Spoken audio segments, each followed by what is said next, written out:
Cumpliendo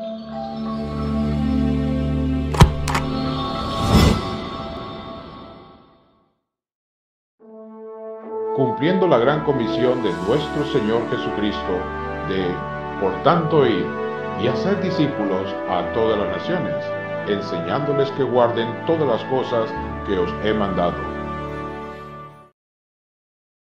Es un verdadero privilegio estar con ustedes en esta oportunidad. Doy gracias a Dios por su vida. Doy gracias a Dios por el anhelo y el deseo que usted tiene de aprender más y más de la palabra y que juntos podamos crecer. Quiero decirles que yo también estoy aprendiendo diariamente de estos estudios, hermano. El tiempo que dedicamos para preparar estos estudios nos llevan a reflexionar, a meditar y también nos ayudan mucho a crecer y a ser edificados en nuestra propia vida espiritual. Acuérdense que Santiago en el capítulo 3 dijo: no os hagáis maestros muchos de vosotros, sabiendo que recibiremos mayor condenación. Porque aquel que enseña la palabra y no la aplica primero a su vida, está perdiendo su vida y está perdiendo su tiempo. Primero es estudiar la palabra, y a mí me gusta mucho Esdras 7:10. Dice, porque Esdras había preparado su corazón para inquirir la ley de Jehová. Primera cosa, la palabra inquirir quiere decir para estudiarla. Segundo dice, y para vivirla. Segundo paso. Y el tercero es, y para enseñar en Israel sus estatutos y decretos. Por tanto, yo tengo que ser confrontado con la palabra. Entonces, juntos vamos creciendo, hermano. Y gracias por estar con nosotros esta noche. Queremos animarle a continuar con estos estudios que Dios nos está trayendo en el Evangelio de Juan. Y hoy entramos de lleno al capítulo 13. El miércoles anterior dimos una reseña de introducción en cuanto a la autoridad, y quiero animarles para que nosotros podamos pensar en los conceptos del reino, en los valores del reino, porque hay un antivalor que es enseñado por el antirreino. La Biblia le llama a ese antirreino el mundo, que es toda esta esfera pecaminosa que en Primera de Juan 5:19, Juan dice que este mundo está influenciado por el maligno. El maligno ahí es Satanás. Y todos estos pensamientos humanistas, hermanos, vienen del diablo y han quitado a Dios de la escena. Por eso es que estamos como estamos. Por eso estamos viviendo en un mundo donde hay tanto pecado, tanta maldad, tanta desorientación, tanto conflicto, porque el mundo le ha dado la espalda completamente a Dios. El hombre se ha olvidado de Dios. Y como dice el apóstol Pablo en Romanos capítulo 1, habiendo conocido a Dios, no le glorificaron como a Dios, ni le dieron gracias, sino que se hicieron vanos en sus razonamientos y su necio corazón fue entenebrecido. Profesando ser sabios, se hicieron necios y cambiaron la gloria del Dios incorruptible en semejanza de hombres, de aves, de cuadrúpedos y de reptiles.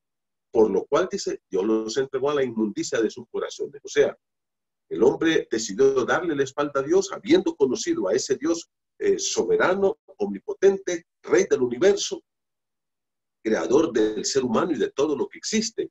Pero el hombre ha decidido darle la espalda. Por eso entonces el hombre va como en una pendiente sin freno.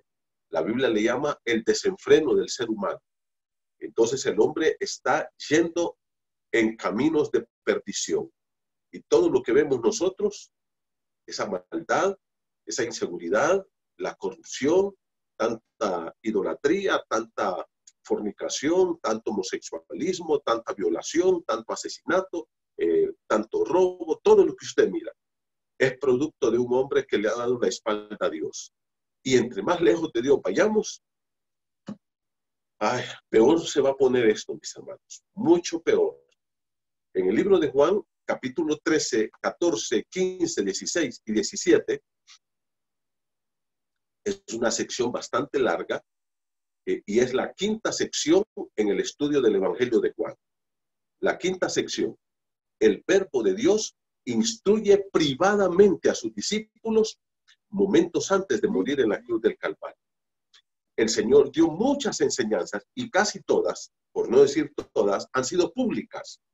Siempre con gente, siempre con multitudes, pero en esta oportunidad Jesús se lleva a sus discípulos, los pone en el aposento alto,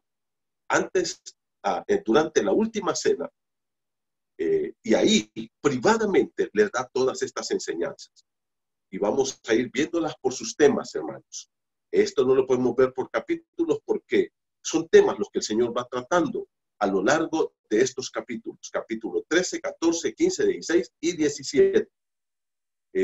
Termina con esa oración sacerdotal del Señor Jesucristo. Hoy entonces vamos a ver y a entrar conmigo, vaya a la palabra de Dios en Juan 13, del 1 al 30. El verbo de Dios da una enseñanza ilustrada del servicio humilde que tenemos que hacer.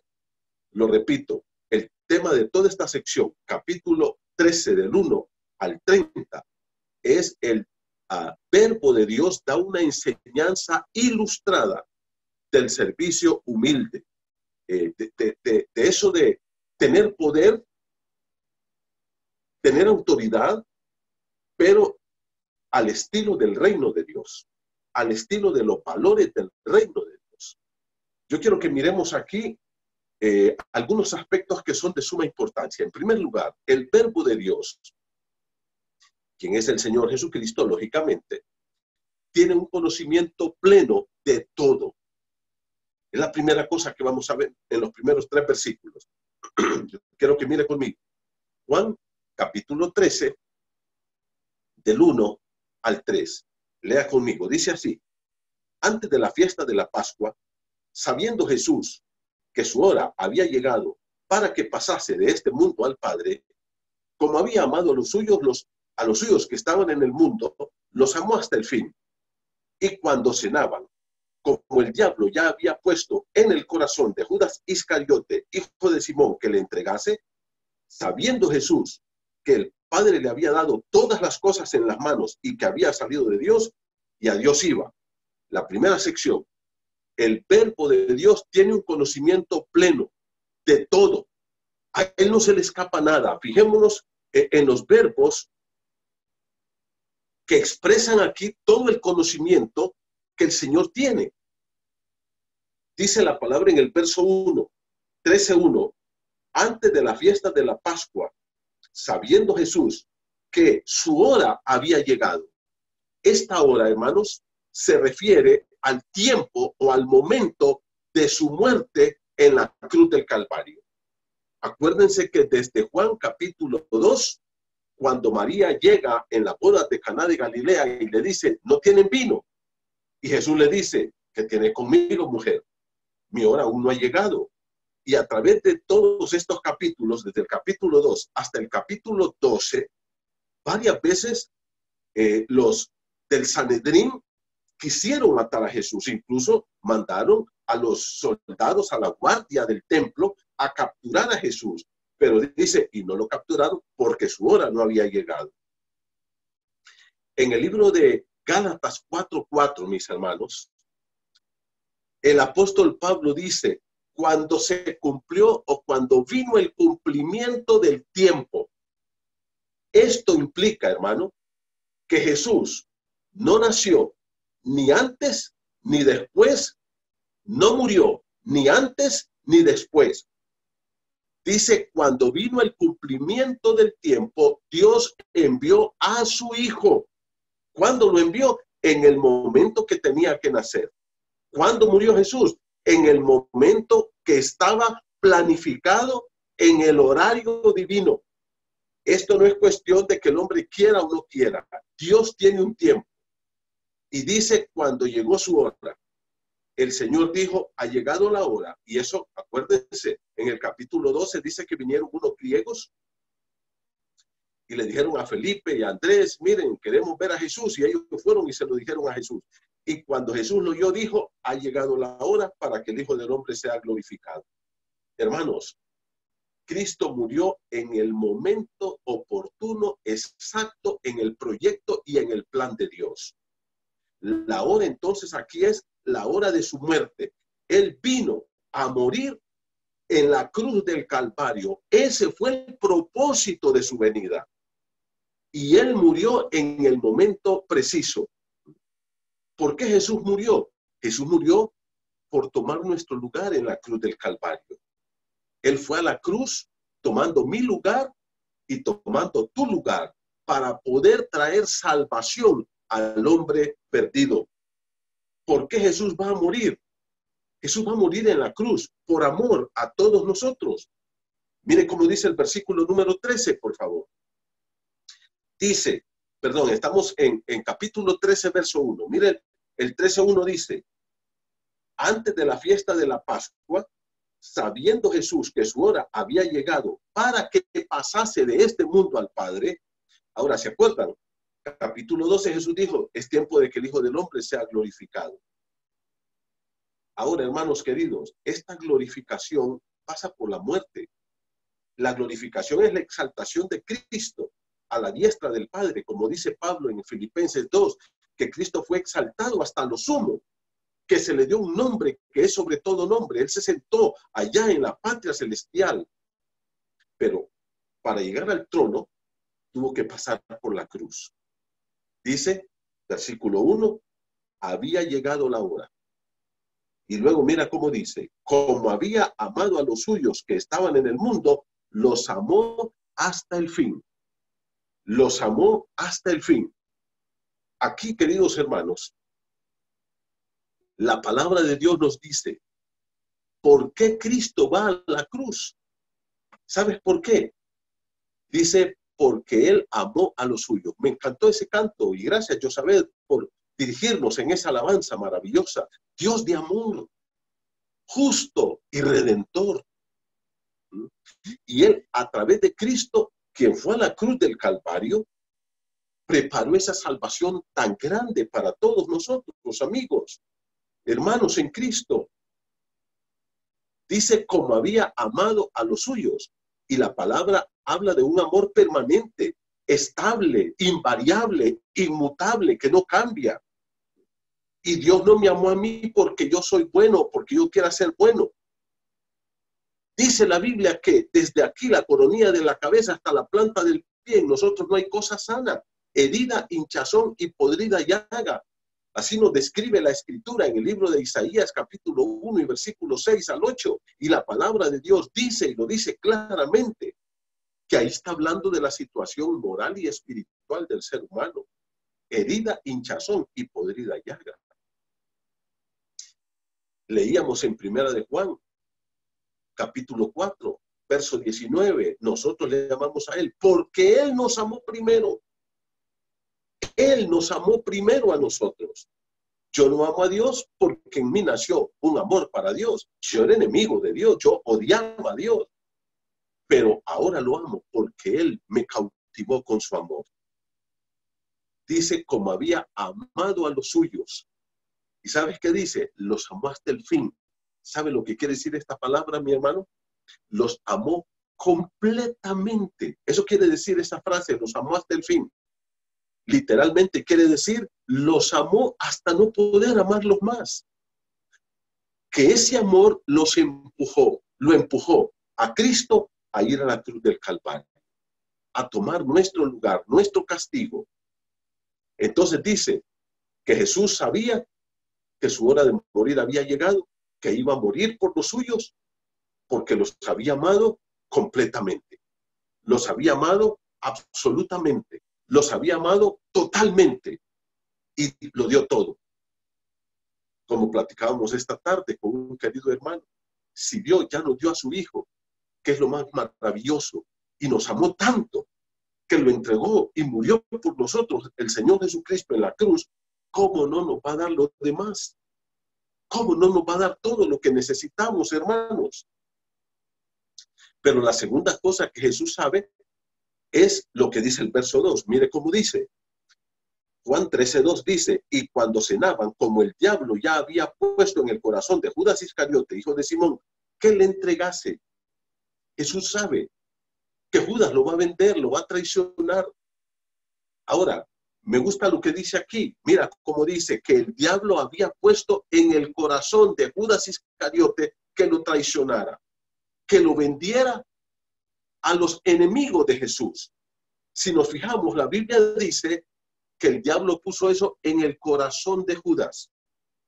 El plan que Judas tenía para traicionar a Jesús y para venderlo era un plan que estaba en su mente y en su corazón. Él no lo había compartido con nadie. Nadie de los que estaba ahí sabía. De hecho, más adelante, cuando Jesús le dice, Judas, lo que vas a hacer, hazlo pronto, los demás condiscípulos creen que Judas tiene que salir a comprarle algo a los pobres o a traer algo para comer más. Ellos no saben de lo que Jesús está hablando, pero Jesús conoce el corazón. Él conoce lo más profundo de mi corazón. Y te quiero decir algo a ti, mi querido amigo. El Señor conoce tu corazón, tus pensamientos. La Biblia dice que la palabra todavía no está en nuestros labios y el Señor ya la sabe. El Señor conoce lo más secreto de mi vida. Él lo conoce. Lo más secreto de tu vida, Él lo conoce. Por eso es que el Señor no te está pidiendo un cambio para que vengas a Él. Él quiere que tú vengas así como estás. Porque Él te conoce. Él sabe todo lo que tú has hecho, lo que has pensado, tus intenciones, tus palabras, todo lo sabe. Y Él lo que quiere es tu decisión. Él conoce tu condición, Él conoce todo tu ser. Dice que el diablo había puesto en el corazón de Judas, pero Jesús ya lo sabía. Lo que estaba allí en lo profundo de su corazón y el plan macabro para traicionar a Jesús, ya lo sabía. Pero había una tercera cosa. Mire el verso 3 ahora. Dice Juan 13:3. Sabiendo Jesús que el Padre le había dado todas las cosas en las manos y que había salido de Dios y que a Dios iba. Aquí nos habla de una tercera cosa que el Señor lo sabía. ¿Cuál es la tercera cosa? Que el Padre le había dado todas las cosas en su mano. Él, en ese momento, el Señor sabe, Jesús, que Él es el dueño absoluto de todo el universo, de toda la creación que Dios hizo, de todo lo que existe. Él es el ser más grande en el universo entero, exaltado, dueño, poderoso, con todo el poder, con toda la autoridad, con todo el oro del mundo, con toda la riqueza del mundo, estaba en sus manos. Dueño de la tierra. Nadie como Él. Nadie se le compara a Él. Y esto hace más impacto en lo que Jesús va a hacer. Si nosotros, humanamente hablando, hermanos, hay gente que cuando ya tiene un carrito no le habla a nadie. Hay gente que si ya tiene un puestecito en una empresa, en una compañía o en el gobierno, se le sube tanto el humo que ya no conoce a nadie. Ya no conoce a nadie. En cambio, Jesús dice que Él sabía que el Padre lo había hecho dueño absoluto de todo el universo. Pero sabía una cosa más, que había salido de Dios y que a Dios sí. Ahora, como yo les dije, esto hace más impactante el segundo punto de esta noche. El verbo de Dios da una enseñanza ilustrada del servicio humilde que tenemos que hacer. La primera cosa, el verbo de Dios sabe todas las cosas. Capítulo 13, versículo 1, 2 y 3. Segunda parte de este estudio que estamos desarrollando. El verbo de Dios da una enseñanza ilustrada del servicio humilde que tenemos que dar. Esa noche se iban a comer el cordero de la Pascua. Eso ustedes lo pueden estudiar en el libro de Éxodo, capítulo 12. La Pascua recordaba la liberación, la noche que Dios sacó al pueblo de Israel de la esclavitud de Egipto. Ellos estuvieron más de 400 años, unos 430 años de esclavos de los egipcios. Dios mandó a Moisés, mandó 10 plagas a Egipto y luego salieron al desierto. Esa noche comieron la Pascua. Mataron el cordero y pintaron los postes de las puertas de la casa con la sangre del cordero. Y cuando el ángel de la muerte pasaba y miraba esa sangre, no tocaba esa casa. Y esa noche, Faraón llama a Moisés y le dice, vete con todo tu pueblo. Y salen al desierto. Pasan el mar, Van 40 años al desierto y luego a la tierra prometida. Dios le dice cada año, el 14 de abril, más o menos el 14 de abril, van a celebrar el Cordero de la Pascua. Entonces todo Israel, 2,5 millones, 3 millones de personas subían a Jerusalén y allá mataban, según Flavio Josefo, 265,000 corderos se mataban esa noche, ese día de la Pascua. Y en cada casa se comía el Cordero de la Pascua. Y Jesús prepara esa fiesta. Suben al aposento alto, Jesús con sus 12 apóstoles, se sientan a charlar y todos se quedan viendo, porque hay un problema. Nadie les había lavado los pies. Era parte del protocolo, parte del protocolo. Claro, también se lavaban las manos, ¿verdad? No solamente los pies.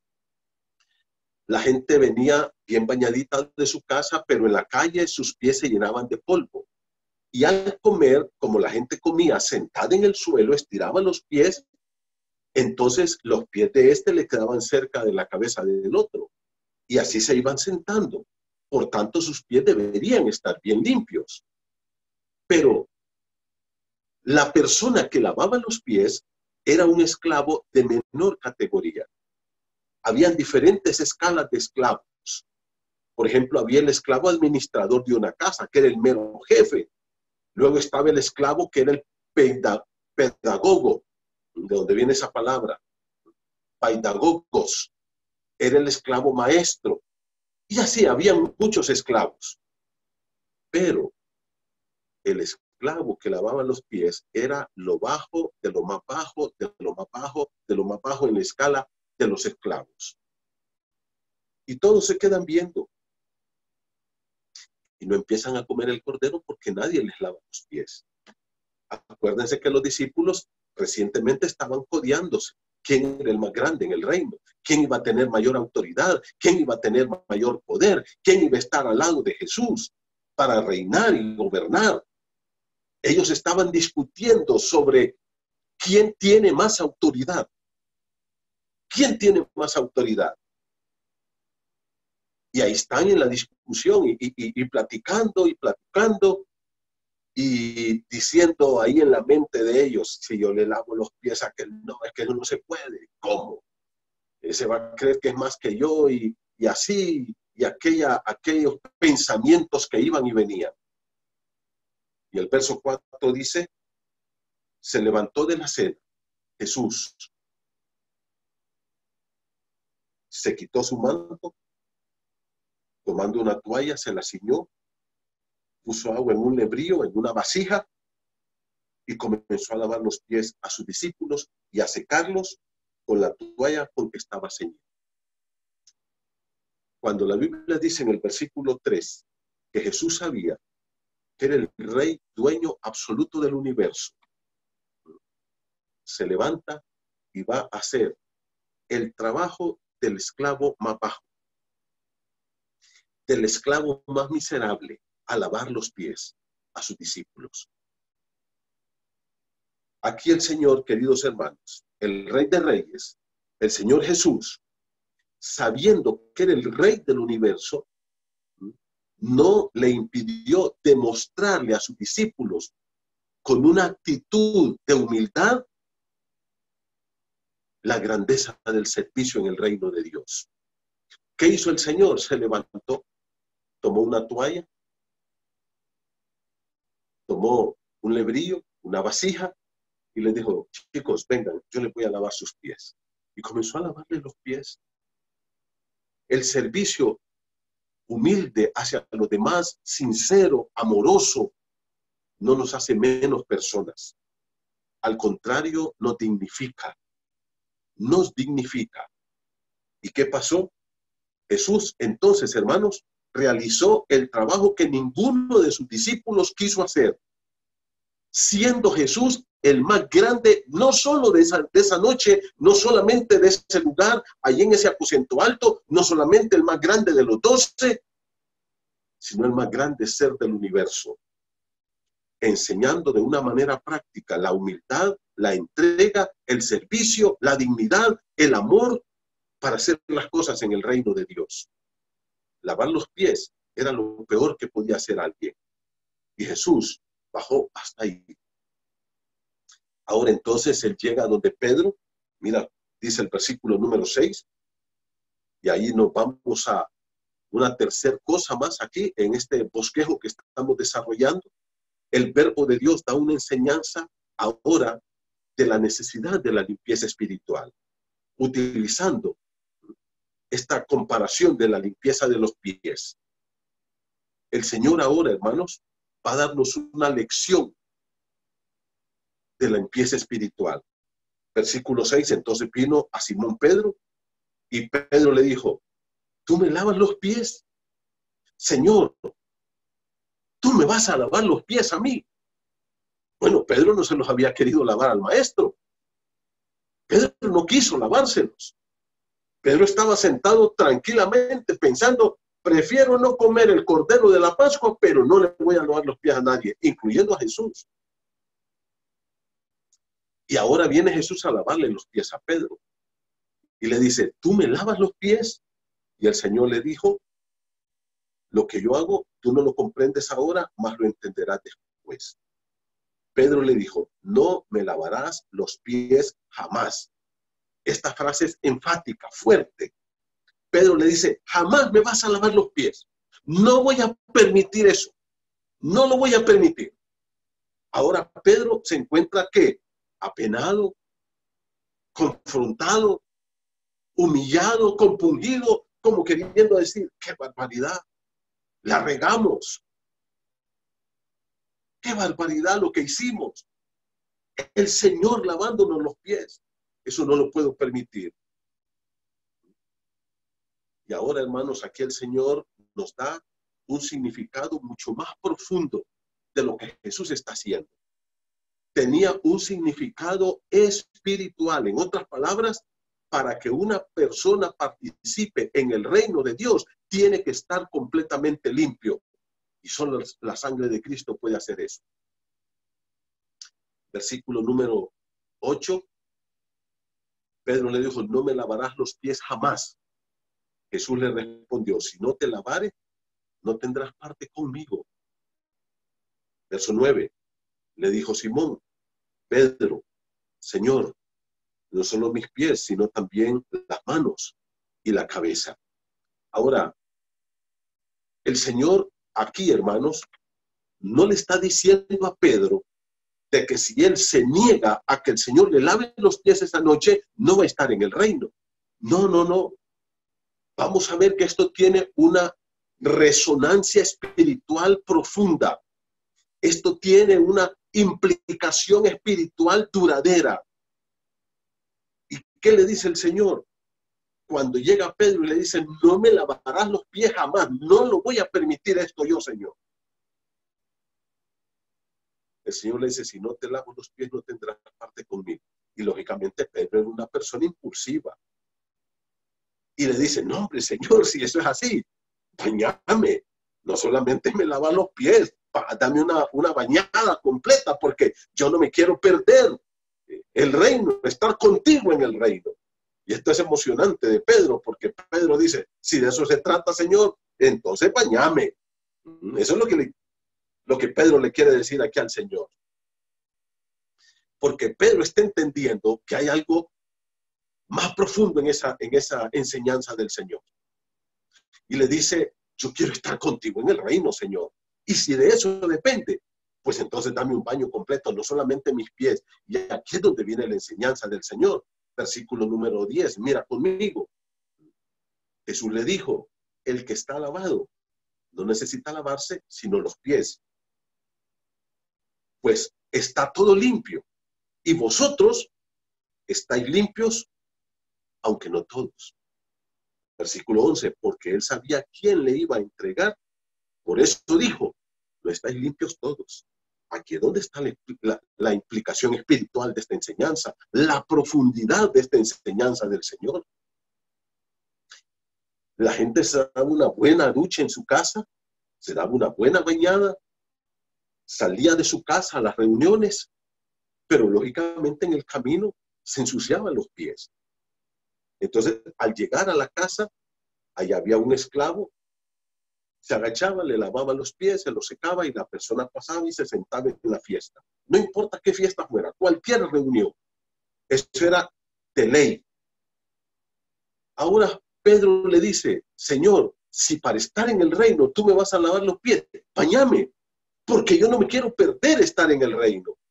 Y el Señor le dice, Pedro, no necesitas bañarte porque estás limpio. Lo que necesitas es lavarte los pies. ¿Y qué dice?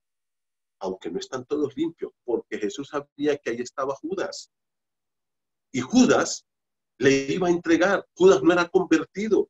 Judas necesitaba la limpieza espiritual. Judas necesitaba el cambio en su vida.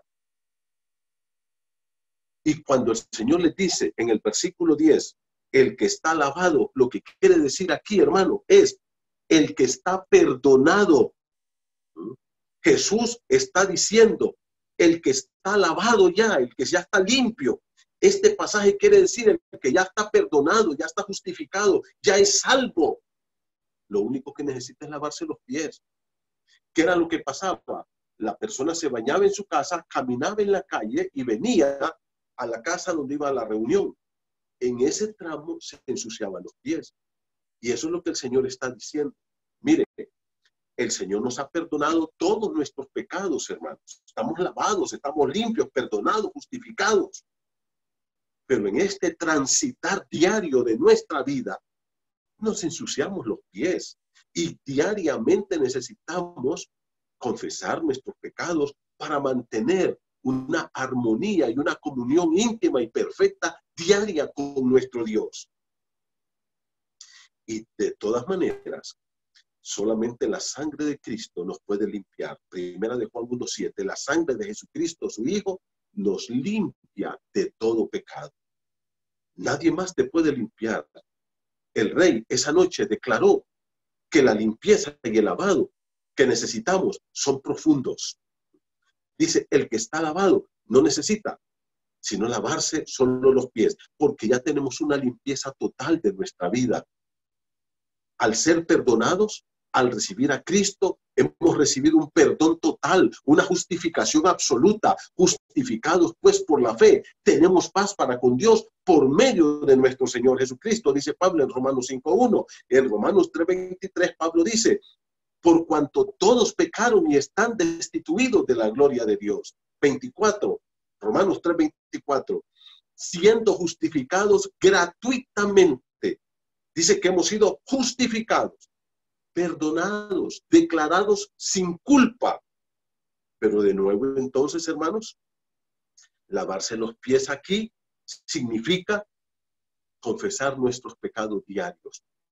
Que en este caminar de la vida y en tu trabajo, a veces tiras una mentira, que allá en tu casa te enojas con tu esposa o tu esposa se enoja contigo, o dices una palabra disonante por aquí, por allá, tienes un pensamiento lujurioso o cualquiera de estos pecados.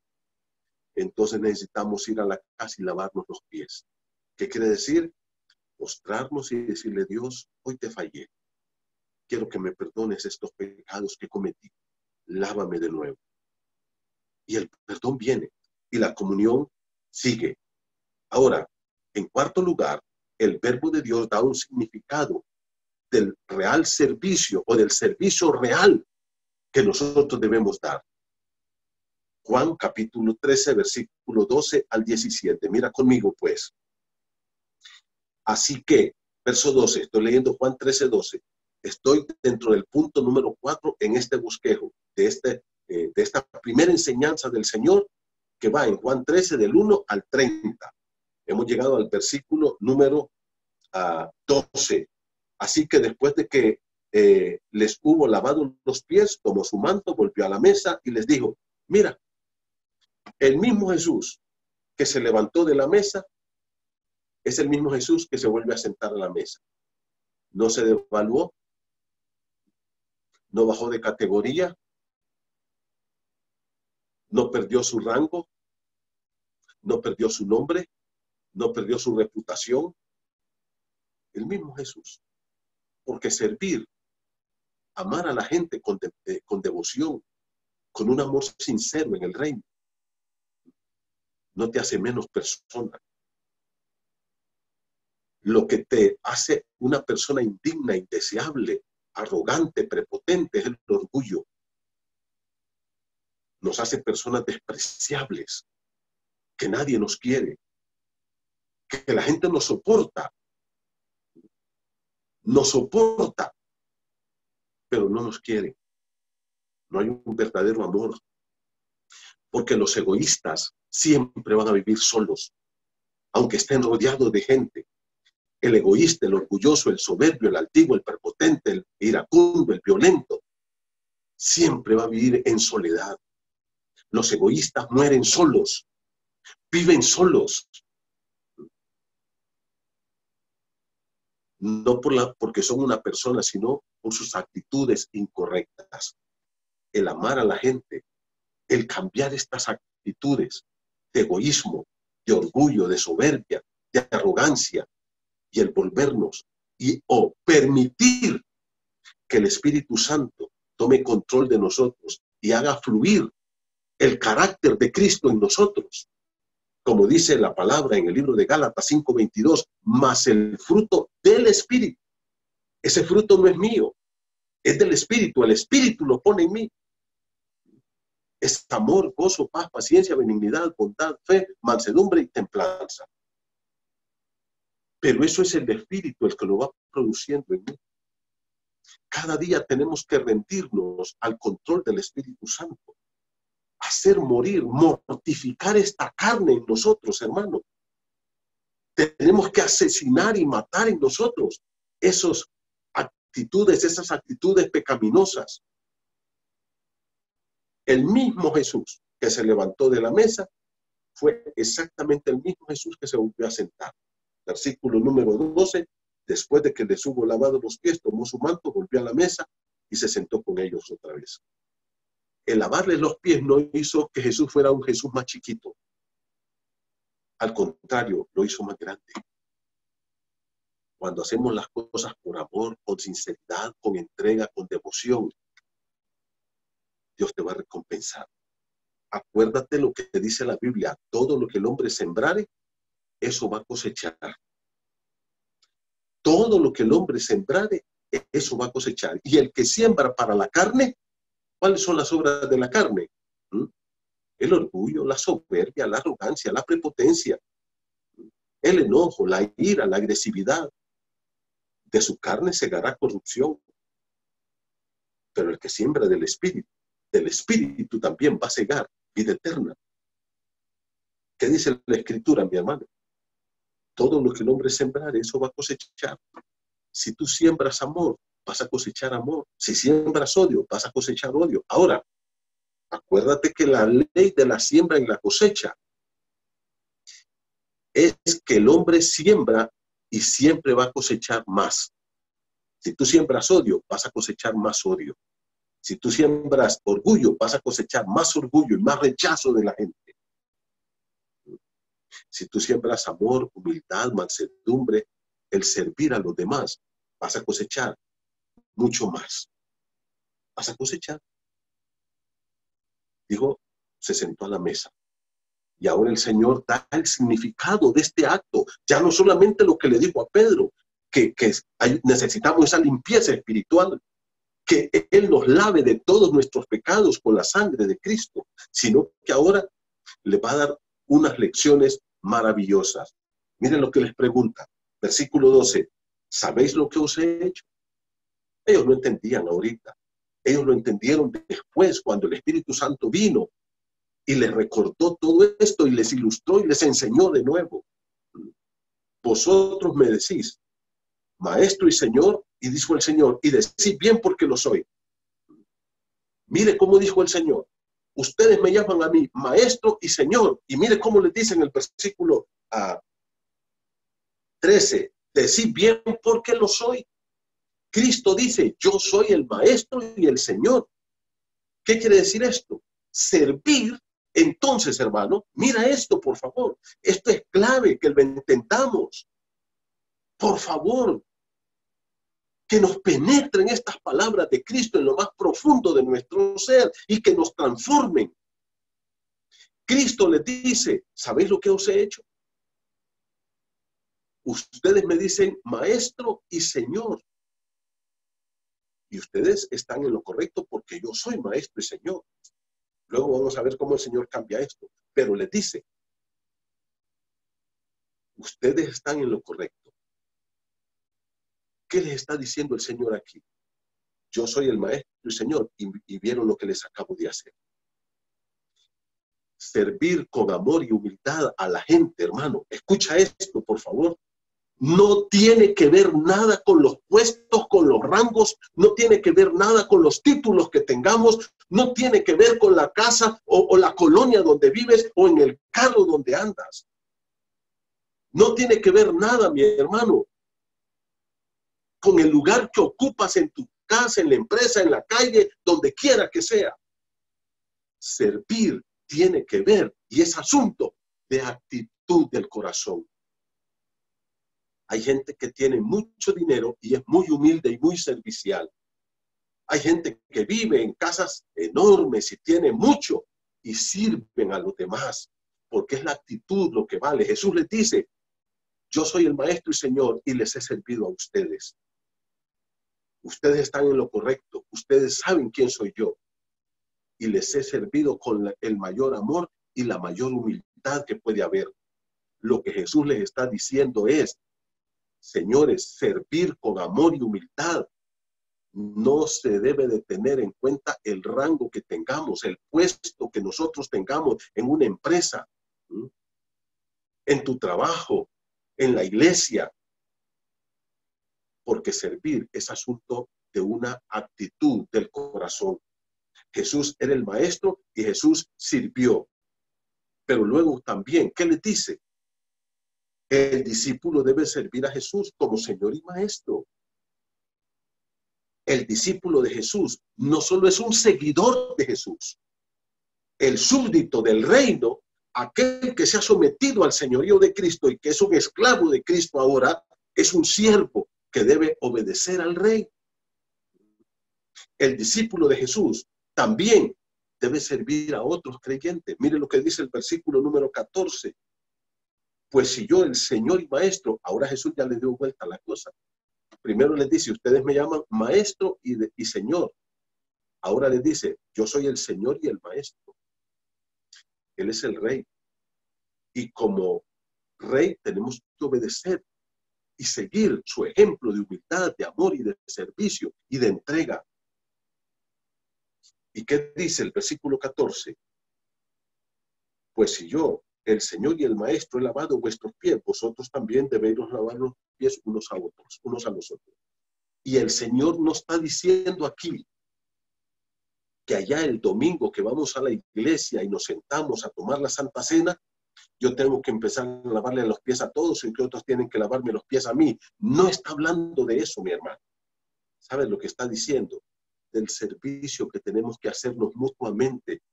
El discípulo de Jesucristo, el seguidor de Jesucristo, debe servir a otros creyentes porque es un mandato del Señor. Jesús nos mandó a servir. Háganlo, dijo el Señor. Sírvanse unos a otros. Ese es el mandato y la demanda del reino y de todos los súbditos que estamos en el reino. ¿Y por qué tenemos que servirnos unos a otros? ¿Sabe una cosa, hermano? El mundo gira. El mundo da vueltas. Acuérdase, hoy unos están arriba y otros están abajo. Mañana puede ser que los que están abajo vayan para arriba y los que están arriba vengan para abajo. Tenemos que servirnos. Hoy puede ser que necesite yo, puede ser que mañana lo necesites tú. Entonces, cuando yo estoy en posición de ayudarte, yo te ayudo. Siempre te voy a ayudar. Y cuando yo necesite, entonces hay que ayudarme a mí. Y nos estamos ayudando mutuamente. Nos estamos ayudando mutuamente. Eso quiere decir, lávense los pies unos a otros. Quiere decir, siempre estén dispuestos a apoyarse, a servirse. No importa el puesto que tengamos, no importa el dinero que tengamos, no importa dónde vivimos, no importa el título. Tengamos la actitud correcta. Debemos servirnos unos a otros con la misma actitud, amor, entrega que el Rey lo hizo, como Jesús lo hizo. Hay que ministrar las necesidades de los demás. Debemos servirnos unos a otros. Y por último, el maestro dio el ejemplo. Verso 15, mira cómo dice: porque ejemplo os he dado, para que como yo lo hago, vosotros también lo hagáis. ¿Por qué debemos servirnos unos a otros? Porque el Señor nos dio su ejemplo. Y te voy a decir una cosa: el Señor no solamente nos dio ejemplo esta noche, toda su vida fue un ejemplo de servicio. Marcos 10:45, Jesucristo dijo: el Hijo del Hombre no ha venido para ser servido, sino para servir y para dar su vida en rescate por muchos. Y esto nos lleva al quinto punto entonces. El verbo de Dios nos enseña a servir aún a los enemigos. Aún a los enemigos. Y esta es una cosa importante, hermanos. Allá en el libro de Mateo, capítulo 5, hablando del amor a los enemigos, Jesucristo dijo: si ustedes aman solo a los que los aman, eso cualquier impío lo hace. Eso lo hacen hasta los sicarios. Eso lo hace todo mundo. Jesús dijo: yo quiero que ustedes amen aún a sus enemigos. Y aquí Jesús lo demostró. Lo demostró de una forma sublime. El Señor expresa su dolor por la traición de Judas. Mira el verso número 18 ahora. Dice la palabra de Dios: no hablo de todos vosotros.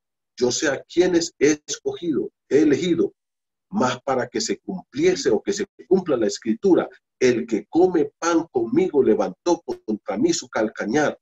Desde entonces os lo digo antes de que suceda, para que cuando suceda creáis que yo soy. De cierto os digo, el que recibe al que me enviare, me recibe a mí, y el que me recibe a mí, recibe al que me envió. Cuando Judas traiciona al Señor, el Señor, ¿sabes una cosa? Judas estaba ahí esa noche. El Señor lava los pies de Judas. El Señor ha servido a Judas en todos estos 3 años y medio que ha estado con él. El Señor lo ha ayudado. Judas ha comido de lo que el Señor le daba. Judas disfrutó de toda la bendición del Señor. Pero cuando Judas decide traicionar a Jesús, su corazón, el corazón de Judas es partido, el corazón de Jesús, perdón, es partido. El corazón de Jesús es consternado. Y dice la escritura aquí: yo sé a quienes he elegido. Pero ¿qué dice? Mira cómo dice, hace una cita aquí de la palabra del Señor del Salmo 41. Y dice: el que come pan conmigo, o sea, al que yo le he dado de comer todo este tiempo, le he ayudado, lo he sostenido, le he amado, y ahora termino lavándole sus pies. ¿Qué dice? Levantó contra mí su calcañar. ¿Sabe lo que quiere decir este pasaje, mi hermano? Este pasaje quiere decir: me dio una patada. Así me pagó todo el bienestar que yo le di. Pateándome. Eso es: levantó contra mí su calcañar.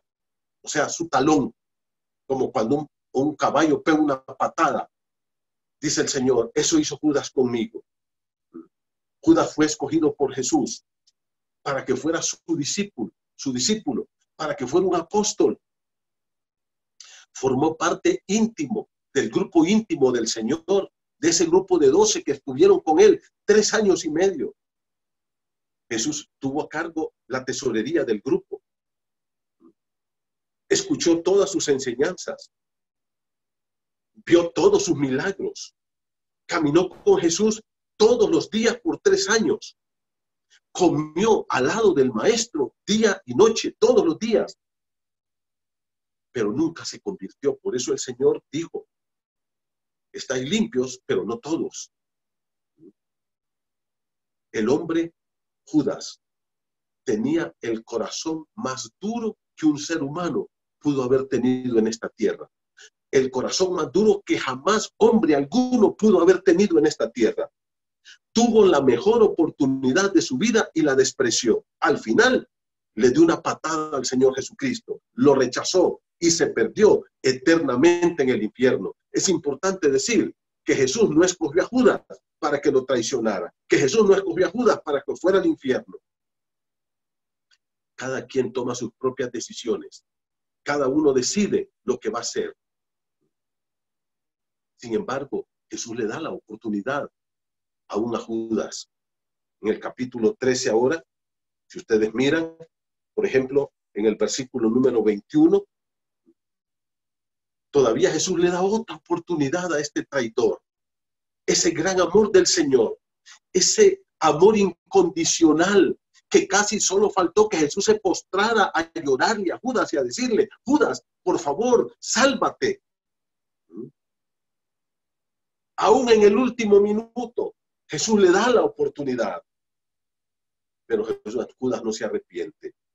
Mira el versículo 20, Jesús le dice: de cierto os digo, el que recibe al que yo enviare, me recibe a mí, y el que me recibe a mí, recibe al que me envió. ¿Qué le está diciendo? Recíbanme, por favor. Y ahí está Judas. Y el Señor le está diciendo y enfatiza la necesidad de recibirlo a Él como Señor y Salvador, de recibir a Jesús, porque recibir a Jesús es recibir la salvación, es recibir al Padre. Pero Judas rechaza la oportunidad. ¿Qué pasó con Judas? Una dureza. Versículo 21, habiendo dicho esto, mira lo que dice: se conmovió en espíritu. Jesús se sacudió, sintió un dolor profundo en su corazón. El Señor dice: se conmovió en espíritu. Esto quiere decir, queridos hermanos, que el Señor Jesucristo está quebrado en lo más profundo de su corazón por este discípulo que ha amado. Y dice el Señor entonces: de cierto os digo, que uno de vosotros me va a entregar. Uno de ustedes me va a traicionar. Esta declaración sorprende a los otros 11. Y Juan estaba ahí cerca. Y ya lo expliqué esto, ¿verdad? No es que Juan estaba sentado y se recostó, puso su cabeza en el pecho de Jesús. No, no, no. Eso es una mala interpretación. Lo que ocurre es que Juan está sentado, y como estaban sentados en el suelo, lógicamente tiene su mano aquí y su cabeza estaba cerca del pecho de Jesús. Y todos están comiendo ahí cerca unos con otros. Y ahora, ¿qué ocurre, mis hermanos? Dice que Pedro le hace señas a Juan y le dice: pregúntale, ¿quién? Y entonces Jesús dice, versículo número 26, respondió Jesús: a quien yo diera el pan mojado, aquel es. Y mojando el pan, lo dio a Judas Iscariote, hijo de Simón. Hasta ese momento, Judas tiene oportunidad. Pero en ese momento ocurre un evento trascendente que va a marcar a Judas. ¿Qué dice? Versículo 27. Y después del bocado, cuando Jesús le dio el bocado de pan, Satanás entró en Judas. Satanás mismo viene y entra en Judas. Hace una posesión demoníaca. La suerte de Judas está hecha. Judas ya no tiene vuelta. Ha decidido su propio destino. ¿Y qué pasó? Rechaza a Jesús absolutamente. Lo rechaza completamente. Qué triste situación de Judas. Y dice el versículo 27, y después del bocado, Satanás entró en él. Entonces Jesús le dijo: lo que vas a hacer, hazlo pronto. Pero ninguno de los que estaban a la mesa entendió lo que le dijo, por qué le dijo esto. Y algunos pensaban que como Judas tenía la bolsa, que Jesús le decía que comprara algo para los pobres, para la fiesta o para los pobres. Versículo número 30. Cuando él pues hubo tomado el bocado, luego salió. Era de noche. Era de noche para Judas y era de noche en ese momento ya. Las tinieblas cayeron en Judas para siempre. Así termina este pasaje. Querido amigo, podemos ver un amor de Jesús, un servicio, una entrega, una humildad. Que ahí está aquel traidor. Jesús no lo señala, Jesús no le dice, eso es un hipócrita, eso es un desgraciado, no mereces nada, andate, y lo pateó. No, no, no. Judas le pegó una patada a Jesús, lo traicionó y él mismo selló su suerte en el infierno. Él tomó su propia decisión. Podemos ver cómo el Señor nos quiere enseñar en este pasaje muchas cosas, hermanos. Está hablando de su reino. Y como gran ejemplo, Jesús dice, yo les he dado ejemplo. En mi reino no se gobierna como las naciones. En la iglesia las cosas no se hacen como las naciones. En los hogares de los creyentes no podemos vivir como viven los paganos. Nuestra autoridad delegada, porque toda autoridad es delegada por Dios, debemos ejercitarla en amor, en humildad, en servicio, en ejemplo, en mansedumbre, en dar, en paciencia, con esas actitudes correctas. Jesús era el rey del universo. Y él dice, yo les he hecho esto, les he servido, les he dado ejemplo, porque quiero que como yo lo haga, ustedes también lo hagan. Y hermanos queridos, quiero decir algo. Como ya lo enfaticé, esto no se trata del puesto, del título, de la casa, del dinero que tengas. Se trata de una cuestión de actitud. Cristo era el rey del universo y servía hasta lavar los pies de sus discípulos. Y el Señor Jesucristo dijo esta frase. Termino con esto. En el capítulo 13, lo dijo el Señor de una forma clara. Versículo 17. Escucha lo que Jesús dijo. Por eso lo dejé para este momento. Si sabéis estas cosas, bienaventurados seréis si las hiciereis. ¿Quieres ser feliz en tu casa? Dijo el Señor, si sabéis estas cosas, bienaventurados seréis si las hiciereis. La palabra hiciereis quiere decir si las practican. ¿Quieres tener paz en tu casa? Felicidad. Practica un liderazgo de amor como esposo, como esposa, de servir en tu casa, de ayudar a tu esposa y a tus hijos, de ser paciente, humilde, manso, no agresivo, no violento, no orgulloso. Y si tú has escuchado esto y no has recibido a Cristo, mi amigo, no seas como Judas, dándole la espalda a Cristo y sellando tu condenación eterna. Recibe a Cristo como tu Salvador personal. Necesitas que Cristo te lave de todos tus pecados con esa sangre que Él derramó en la cruz. Yo quiero que terminemos en oración. Padre querido, gracias por este momento. Señor, en el nombre de Jesús te pido tu bendición para cada uno de mis hermanos. Padre, pedimos perdón porque nos enfermamos, Señor, de la cabeza, del corazón. Padre, nos llega mucho orgullo, soberbia, arrogancia, prepotencia, ira, enojo, agresividad, violencia, gritería. Queremos implantar un imperio de terror a veces, Señor.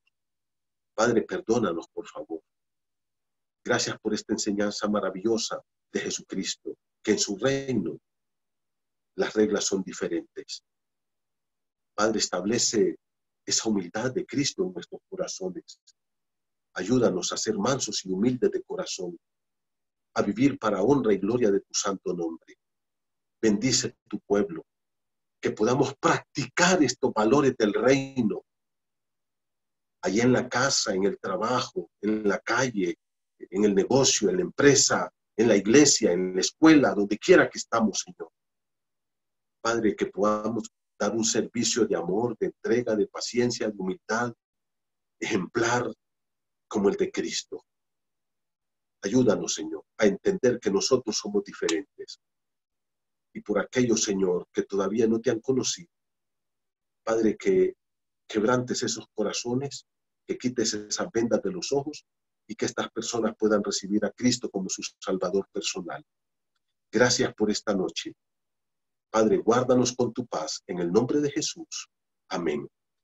Queridos hermanos y amigos, gracias por estar con nosotros. Quiero decir 3 cositas. 1, mañana a las 3 de la tarde se reúnen los jóvenes del Club Bíblico de la Iglesia Bíblica El Molino. 3 de la tarde. A las 6 de la tarde, hermanos, vamos a tener un tiempo espectacular. Hay una reunión de matrimonios y queremos invitar a todos los que nos están viendo para que ustedes se conecten con nosotros mañana a las 6 de la tarde. Nuestros hermanos han invitado a mi hijo, a David Puerto, él vive en Guatemala, para que comparta la palabra de Dios con nosotros. Va a ser un tiempo fenomenal. Mañana, 3 de la tarde, los jóvenes, 6 de la tarde, matrimonios. Por favor, quédense con nosotros mañana de las 6 de la tarde en adelante. Y el domingo, no se olviden, a las 9, escuela dominical, y a las 10:30, nuestra reunión general. Este domingo vamos a tener Santa Cena. Prepare ahí, por favor, el vino y el pan y ministre a su familia. Edifique a su familia y repártale ahí los elementos, el pan y el vino, y edifique al pueblo de Dios, que es también parte de su familia. Gracias, hermanos, que Dios los bendiga y que pasen bien.